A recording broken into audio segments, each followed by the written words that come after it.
പ്രിയമുള്ളവരെ,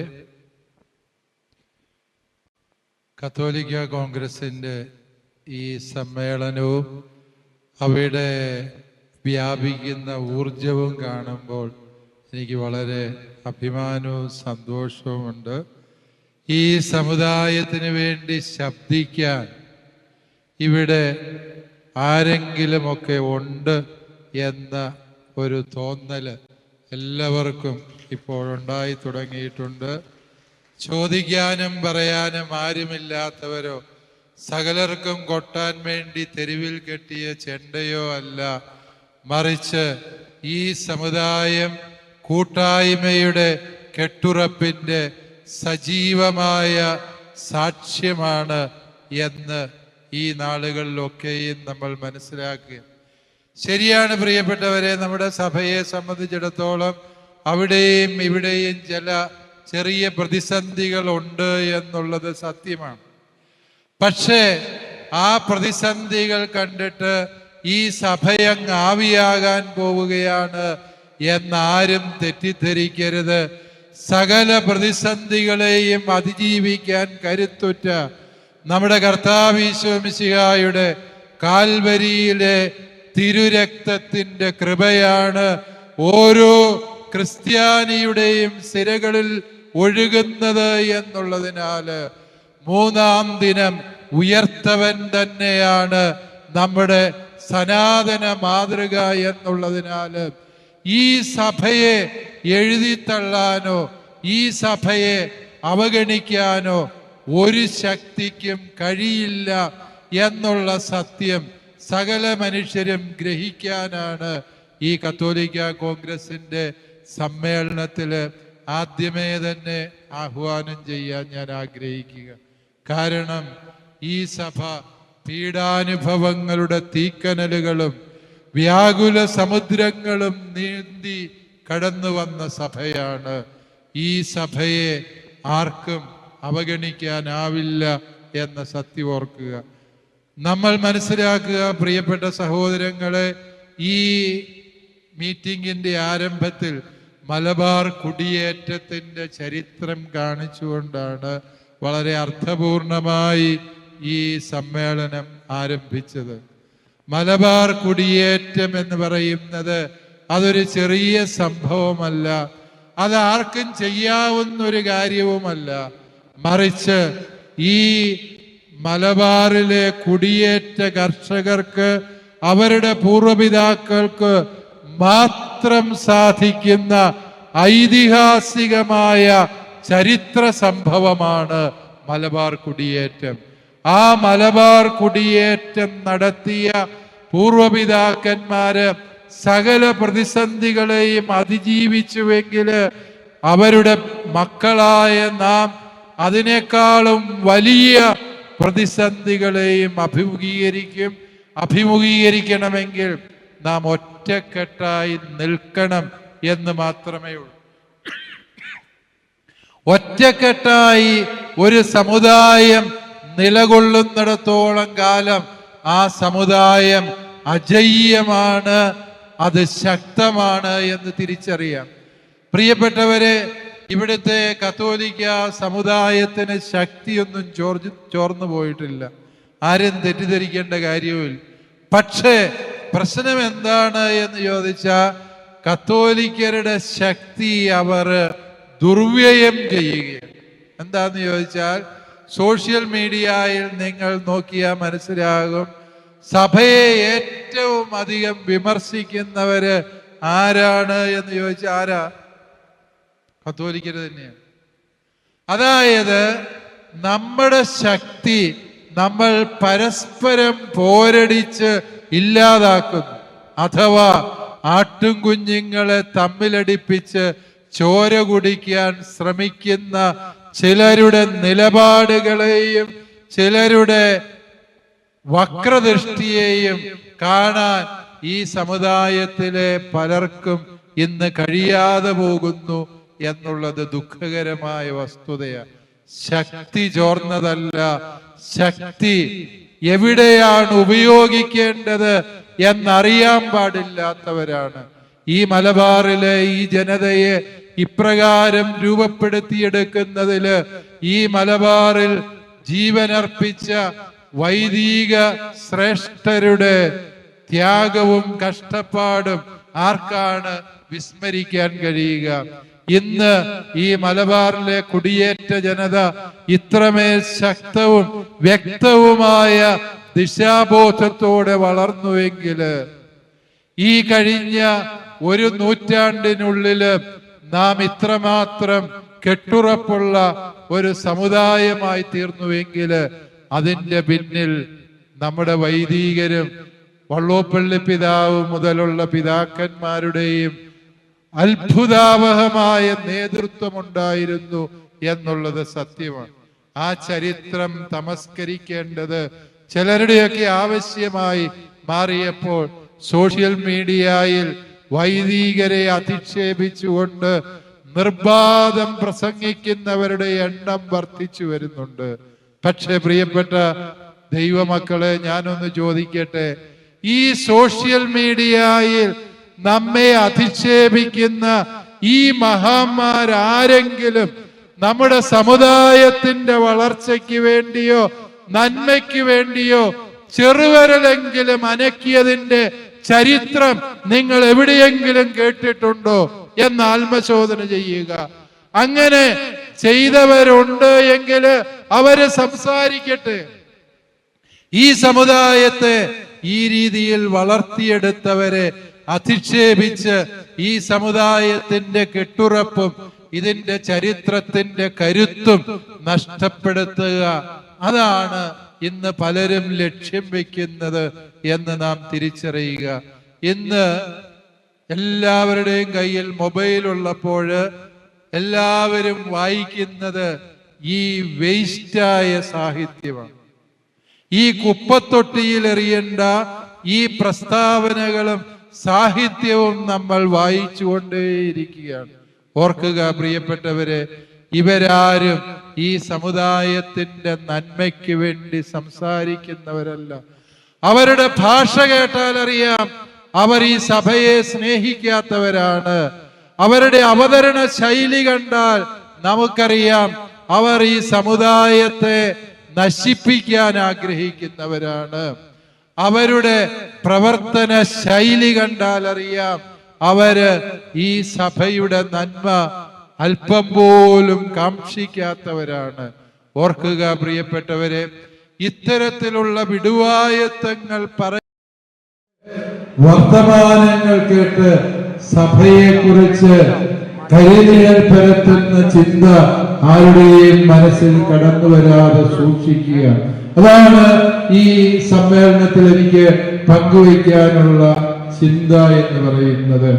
ഓർക്കുക, ചരിത്രകാരനായ ആർണോൾഡ് ടോയിൻബി പറയും, ഒരു സമുദായത്തെ ഇല്ലാതാക്കണം എന്നുണ്ട് എങ്കില് ആ സമുദായത്തിന്റെ മഹിതമായ ചരിത്രത്തിൽ കരിവാരി തേച്ചാൽ മതി, പിന്നെ ആ സമുദായത്തിന് നിലനിൽപ്പില്ല. പ്രിയപ്പെട്ടവരെ, ഇവിടുത്തെ കുടിയേറ്റ ജനതയുടെ ശക്തി ശോഷിപ്പിക്കണമെങ്കിൽ ഇവിടുത്തെ വൈദികരും ദൈവജനവും തമ്മിലുള്ള ആത്മബന്ധത്തിന്റെ ഇഴയകത്വം കൊണ്ട് അവർ വളർത്തിയെടുത്ത ഒരു സമുദായ ശക്തിയുണ്ട്. ആ ശക്തി ശോഷിപ്പിക്കണമെന്നുണ്ട് എങ്കിൽ ആ സമുദായത്തിന്റെ മഹിതമായ ചരിത്രത്തിൽ കരിവാരി തേച്ചാൽ മതി എന്ന് ആർണോൾഡ് ടോയിൻബി പറഞ്ഞത് സത്യമാണ്.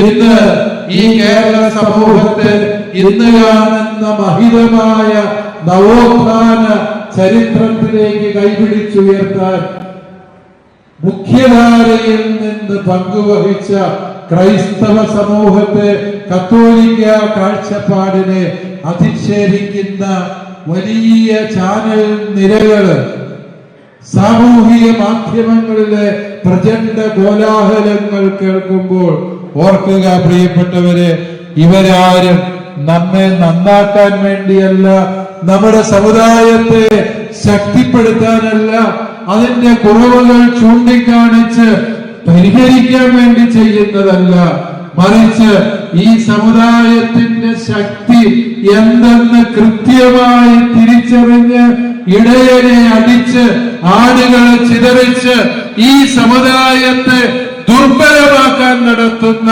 വളരെ സംഘാതമായ പ്രവർത്തനങ്ങളാണ്. ഈ പ്രവർത്തനങ്ങളെ തിരിച്ചറിയാൻ കത്തോലിക്ക കോൺഗ്രസിനെ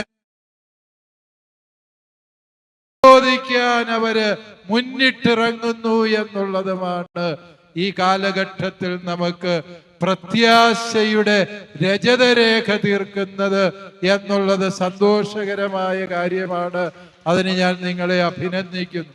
കത്തോലിക്ക കോൺഗ്രസിന്റെ സമ്മേളനങ്ങൾ ഇതിനോടകം പലപ്പോഴും നമ്മൾ രൂപതാതലത്തിൽ നടത്തുമ്പോൾ ഓഡിറ്റോറിയവും വരാന്തയും മിറ്റവും കവിഞ്ഞ് ഇങ്ങനെ വലിയ ഒരു ജനസാഗരമായി കാണുന്നത് ആദ്യമായിട്ടാണ്.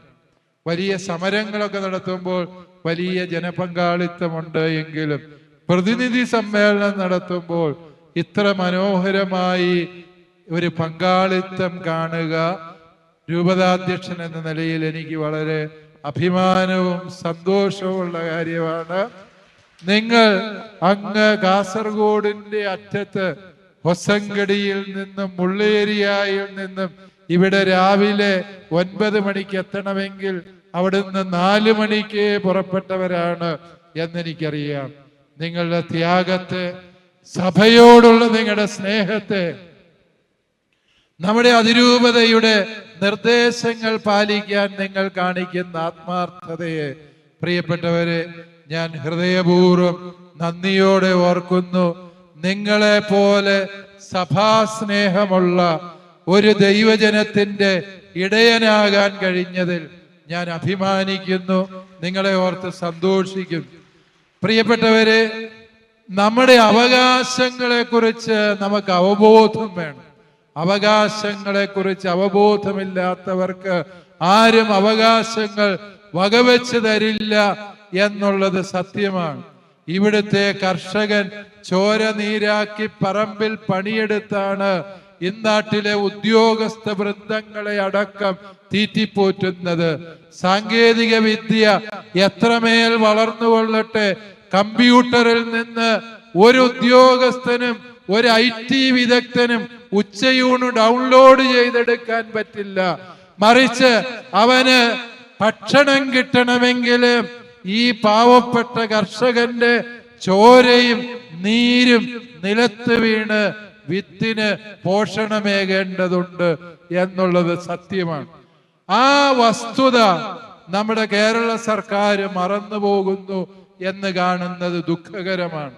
കർഷകന്റെ കൃഷിഭൂമിയുടെ നികുതി വർദ്ധിപ്പിക്കുന്നത് സംസ്ഥാനത്തിന്റെ ഏറ്റവും വലിയ ആദായ മാർഗമായി മന്ത്രി കരുതുന്നു എങ്കിൽ, ഭരണകൂടം കരുതുന്നു എങ്കിൽ, എനിക്ക് സർക്കാരിനോട് പറയാനുള്ളത് ഒന്നേയുള്ളൂ: നിങ്ങൾ കർഷകനെ മാനിക്കുന്നില്ല, കർഷകന്റെ മഹത്വം അറിയുന്നില്ല, അവൻ കടന്നു പോകുന്ന കഷ്ടപ്പാടുകൾ തിരിച്ചറിയുന്നില്ല.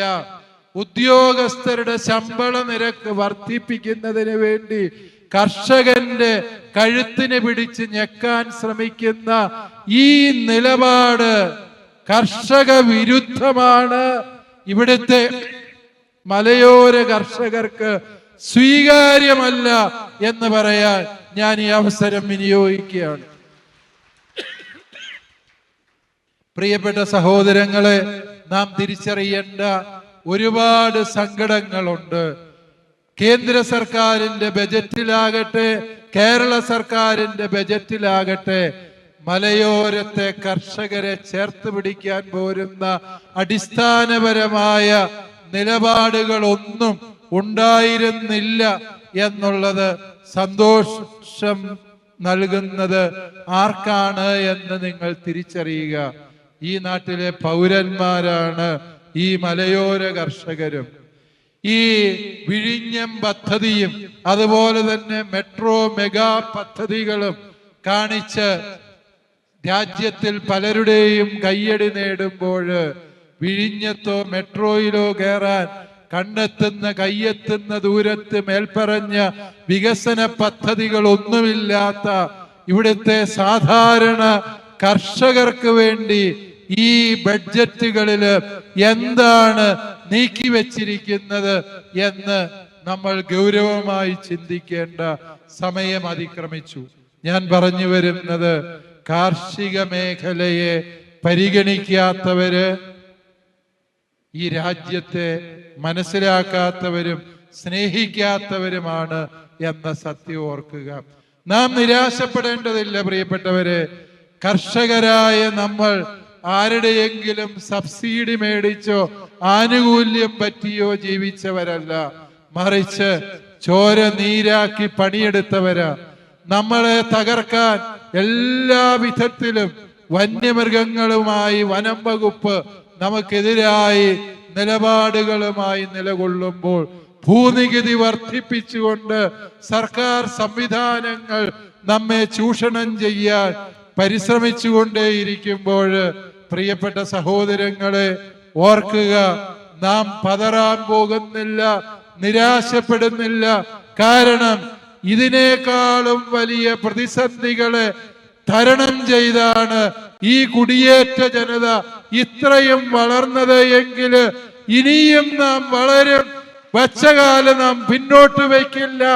ഈ ജനതയ്ക്ക് അതിജീവനത്തിന്റെ കരുത്ത് ആരും ഓതിത്തരേണ്ട പാഠമല്ല, അത് പൂർവപിതാക്കളിൽ നിന്ന് നമ്മുടെ ഹൃദയ രക്തത്തിൽ അലിഞ്ഞു ചേർന്ന ശക്തിയാണ് എന്ന് നമുക്ക് തിരിച്ചറിയാം. പ്രിയപ്പെട്ടവരെ, ഞാൻ ദീർഘിപ്പിക്കുന്നില്ല.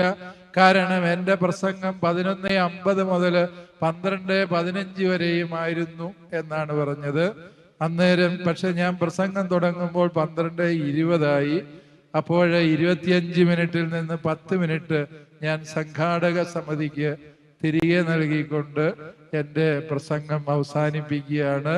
ഈ ഒരു വലിയ കൂടിവരവിന് നിമിത്തമായ ബഹുമാനപ്പെട്ട ഫിലിപ്പച്ചന്, അതുപോലെ തന്നെ നമ്മുടെ ഫിലിപ്പ് സാറ്, അതുപോലെ നമ്മുടെ രൂപതാ ഭാരവാഹികളുടെ സംഘാടക വൈഭവത്തെ നമുക്ക് നല്ലൊരു കയ്യടിയോടെ പ്രോത്സാഹിപ്പിക്കാം. ഗ്ലോബൽ നേതൃനിര ഒന്നാകെ ഇവിടെ സന്നിഹിതമാണ് എന്നുള്ളത് സന്തോഷകരമാണ്. ഗ്ലോബൽ നേതാക്കളുടെ മുമ്പിൽ നമുക്ക് അഭിമാനത്തോടെ പറയാം, ഒരു രൂപതാ പ്രതിനിധി സമ്മേളനം നടത്തുന്നത് ഇതിനേക്കാളും മനോഹരമായി നടത്താൻ പറ്റുമെങ്കിൽ നിങ്ങൾ നടത്തി കാണിക്കുക എന്ന് മാത്രമേ എനിക്ക് പറയാനുള്ളൂ. അത്രമേൽ തീർച്ചയായും നമ്മളെക്കാളും ഭംഗിയായി നടത്താൻ കഴിവുള്ളവരുണ്ട്. പക്ഷേ നമ്മളെപ്പോലെ ഇത്രയും ത്യാഗം ചെയ്ത് ഒരു സമ്മേളനത്തെ വിജയിപ്പിക്കാൻ മറ്റാർക്കും കഴിയില്ല എന്നത് ഞാൻ ഈ അവസരത്തിൽ നന്ദിയോടെ ഓർക്കുന്നു. ഗ്ലോബൽ ഭാരവാഹികളായി ഇവിടെ എത്തിയിരിക്കുന്ന എല്ലാവരെയും, അവരൊന്നും ചെറിയ പരൽമീനുകളല്ല, അവർ പ്രൊഫസർമാരും ISROയിലെ സയന്റിസ്റ്റുമാരും ഉന്നത പദവികൾ വഹിക്കുന്നവരുമാണ് നമ്മുടെ സമുദായത്തെ നയിക്കാൻ മുന്നിട്ടിറങ്ങിയിരിക്കുന്നത് എന്ന് കാണുന്നത് നമ്മുടെ ഭാവി ശോഭനമാണ് എന്നുള്ളതിൻ്റെ സാക്ഷ്യമാണ്. എല്ലാ ഗ്ലോബൽ ഭാരവാഹികൾക്കും തലശ്ശേരി അതിരൂപതയുടെ ഭാവുകങ്ങളും ആത്മാർത്ഥമായ പിന്തുണയും ഞാൻ ഹൃദയപൂർവ്വം അറിയിക്കുന്നു. ജയ് കത്തോലിക്ക കോൺഗ്രസ്, ജയ് ഭാരത്.